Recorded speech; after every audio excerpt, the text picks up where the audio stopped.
So we have come to the last stop on the forward journey, the last and crucial stop. We traveled by the Red Sea and saw God as Yehoshua, the deliverer. At Mara, he was God, the healer.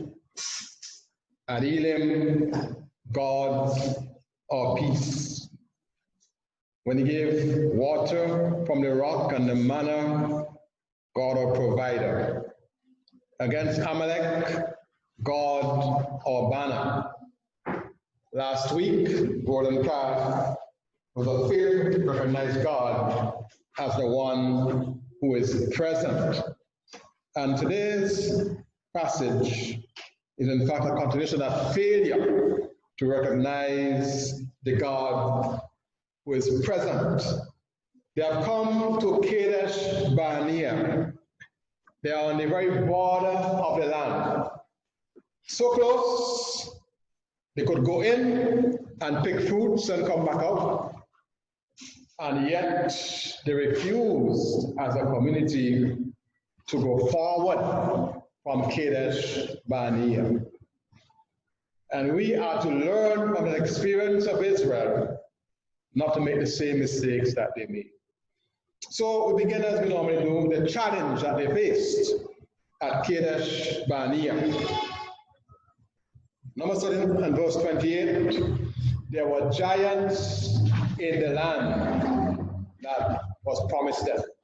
So they went into the land and they saw giants. Now, to enjoy the blessing of the land, they have to be willing to take on the giants. Good things do not come easily. What is too easy is a scam. So you're told, I have some money as an inheritance somewhere, I want to transfer it to St. Vincent. You give me an account in St. Vincent, and you get 10 million pounds for doing that. You know right away that that's a scam. Or when there's some investment, you put some money in, and it just grows and grows and grows. You know it's a scam. There's no easy progress. There's no easy Christianity. We have to take on the giants that will come. If I'm going fishing at the shoreline, I'll be safe, I would think. But I hardly catch any fish at the shoreline. A brother once said to me, I used to get fish from him. So I said to him, I really like dolphin. And he said to me, you can't go to that. That's what it means. So to get dolphin, you have to go far out. And I can buy that gas and go out there. The big fish are out in the deep. Luke 5, verse 4, Lord told Peter and the others, out in the deep, let no net shall catch. In the deep, that's where you're in danger of drowning. That's where the sharks are as well, to eat you. But it's also where you will catch the fish. But when they went out into the deep, they got so much nets were breaking. You see, beloved, we have to go forward by faith and nothing else. We can't avoid the challenges. We take them on by faith. There be giants in the land, always.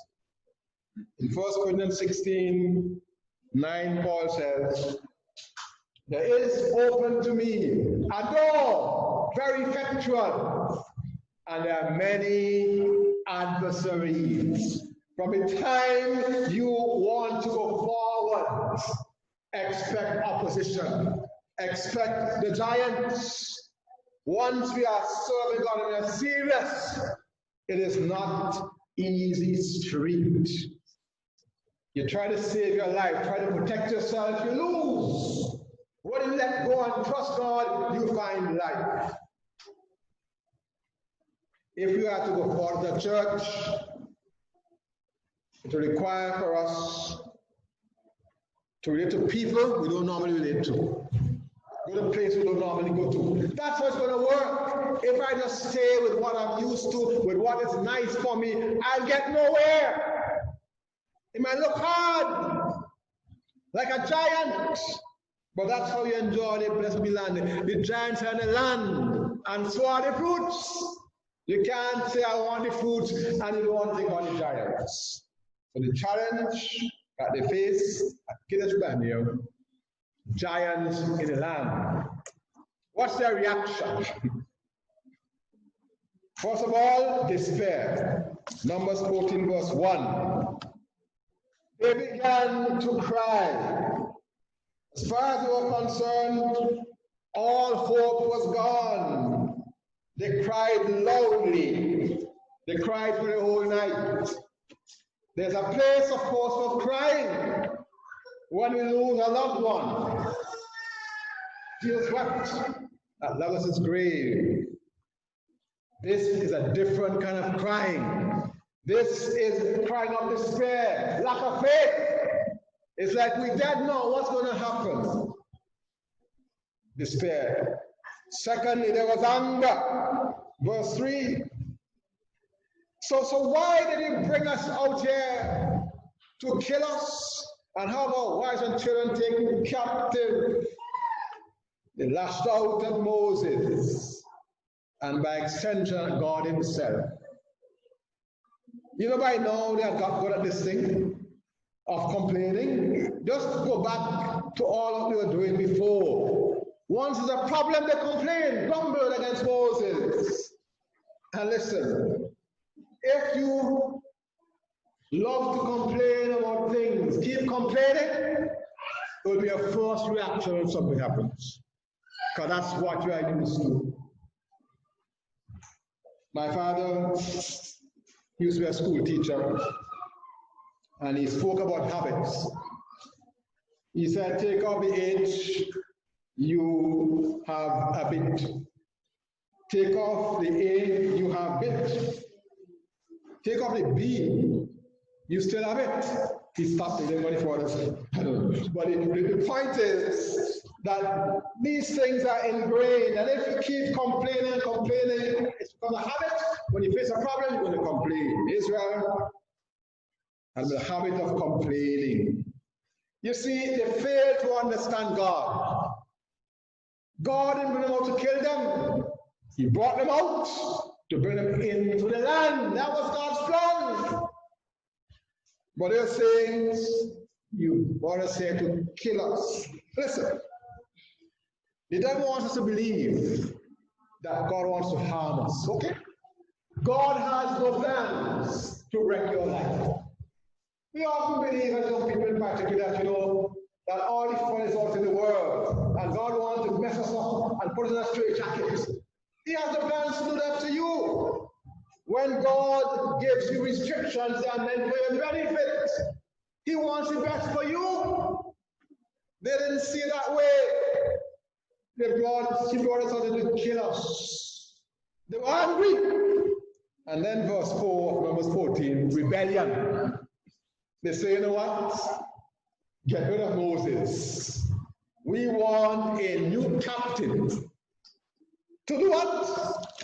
To take us where? Back to Egypt.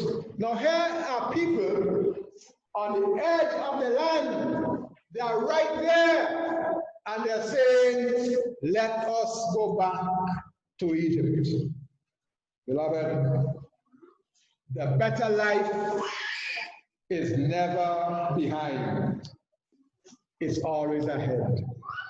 Paul forgets what is behind and is reaching for what's ahead.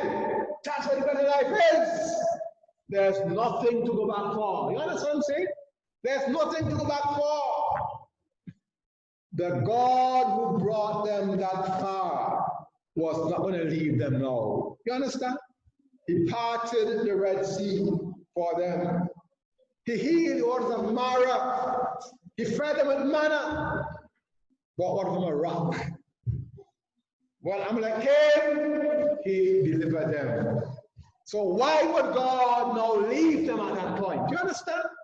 That was not God's plan. But they rebelled. But understand something, beloved. In all of this, there's a minority that is different. In the US Supreme Court, when they make a decision, they vote. So maybe it's 7 in the court, I don't know how many in the court, but say 7. So it's 5 against 2, the court says so and so.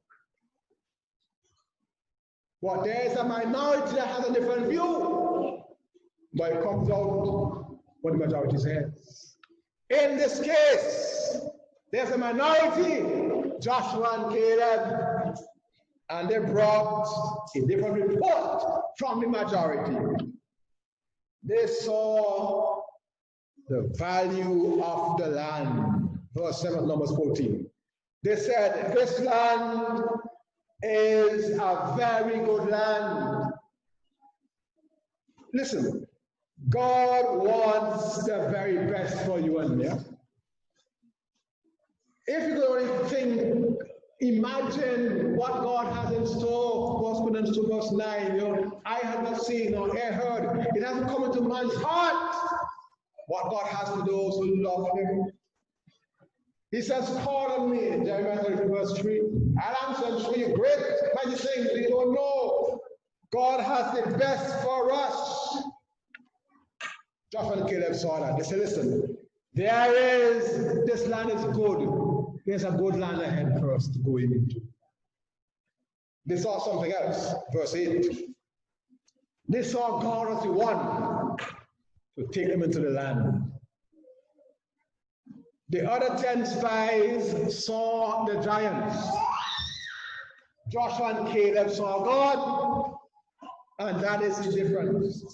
Listen, if you want to be strong, if you want to really live a life that's fulfilling, get to know your God. Get to know God. That's how you're going to be strong. The way to go forward is to keep your eyes always on the Lord, not on the giants, not on the problems, but on God. And listen, when you see God, your problems don't seem as big anymore. Look at verse 9. What did Joshua and Caleb say? He said, these giants you're talking about, they are bread for us. We go eat them up. Not because we're bad, but because our God is great. Why could David, a youngster, take on Goliath and win? Because David came in the name of the Lord. That's the difference. David saw God, not the giants. And that's how it works. Once we are going forward with God, we can take on any giant. And listen, this minority you want to be a part of. You see, there's no safety in numbers. The crowd is going a certain direction, but they're going to destruction. You want to be in the group that's going to be safe. Go against the current, against the tide, like Joshua and Caleb. They were different in that time. They stood up for God in a time of breakdown. So we had the challenge, we had the reaction. Now we have God's intervention. Because the crowd said, let us stone these troublemakers. And that's when God intervened in verse 10. God's glory appeared at a point to protect Joshua and Caleb. You see, when you stand up for God, God stands up for you. What can that song about? Something like that? God standing up for you. You also believe that, you know. God stands up for us when we stand for him. You see, the enemy will come at you when you stand for God.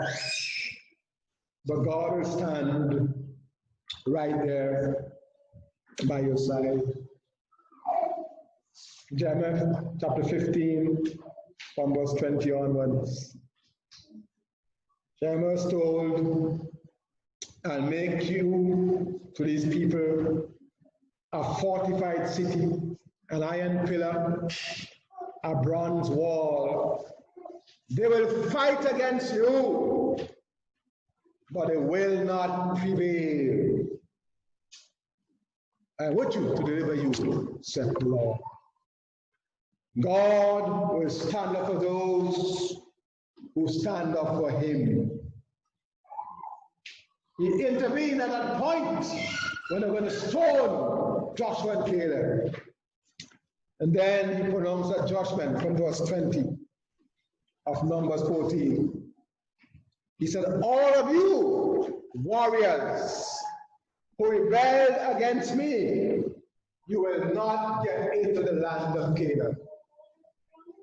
You're going to wander around in the desert until you die. You will not get into the land."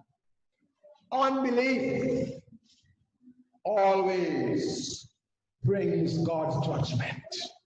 You will not go in. You will die in the desert. You are saying, "Oh, you want to kill us?" Well, you will die in truth. Not because I want to kill you, but because you don't want to go into the land I have promised to give you. Pronounce judgment. Then he gives a promise to the faithful.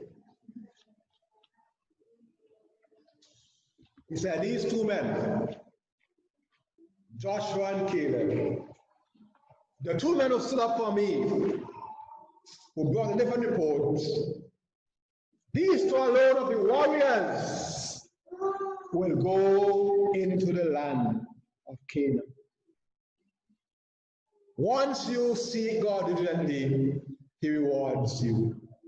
He rewards faithfulness. So of all the warriors, those two men, and those two men alone, got into the land. And the church really needs people like Joshua and Caleb. You know what keeps the church, stagnant at times? It's negative thinking. We don't want to go forward. We see all the problems, all the things that will go wrong. Our lives are going nowhere, but it looks too hard. Listen, there are some chains that need to be broken in our lives. The things that hold us back and hold us down must be broken. Now we can go forward. And I've got some news for us today. There is somebody here, the Lion of Judah, who breaks every chain.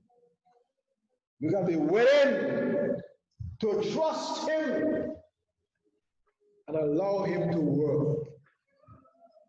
He can work by a few people who are willing to trust him. People will go against the tide, who will not just follow the crowd, who yield themselves to God's Spirit, that they can see things as God sees them. And so they can go forward, not fearing the giants, but trusting God. Church people might be persecuted, reviled, but at the end of the day, they will hear, "Well done, thou good and faithful servant." We have a song earlier on. Which side are you leaning on? Which side are you standing on? Where are you? If you're on the Lord's side, then you can go forward. Listen, Kadesh-Barnea is a critical place. You see, at this point, they made a decision. Would they go forward or go around in circles? And today, as we end the series, I want us to think along these lines. Look at your life and ask yourself, where am I really going? Am I really going forward as a Christian? Am I growing? Or am I going around and around, making the same mistakes over and over again? I'm not progressing.